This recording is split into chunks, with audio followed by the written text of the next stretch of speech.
কি গো, মাকে ওষুধ দিয়েছো? দিয়ে দিয়েছি। আর ওনাকে ডিনারও দিয়ে দিয়েছি। ডিনার করে উনি ঘুমিয়েও পড়েছে এতক্ষণে।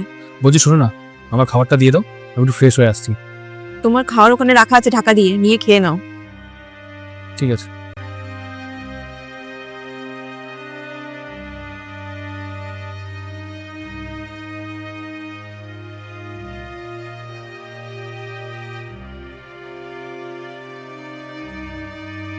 বলছি, এমনিতেই তো শীতের দিন, খাবারটাও ঠান্ডা হয়ে গেছে, একটু গরম করে দাও না। আচ্ছা, তুমি আমাকে একটা কথা বলো তো, তুমি কি আমাকে তোমার চাকরানি বলে ভাবো? আমি রান্না করে রাখবো, খাবার বেড়ে রাখবো, তারপরে তোমার যখন ইচ্ছে আসবে তখন আমি খাবারটা আবার তোমাকে গরম করে তারপরে দেবো? এমনি তুমি আজকে অনেক লেটে এসেছো।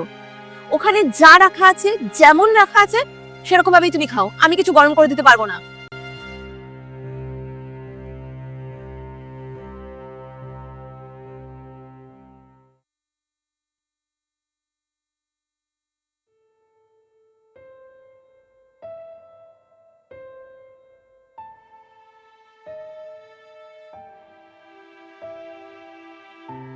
এ কি, গরম কে করলো?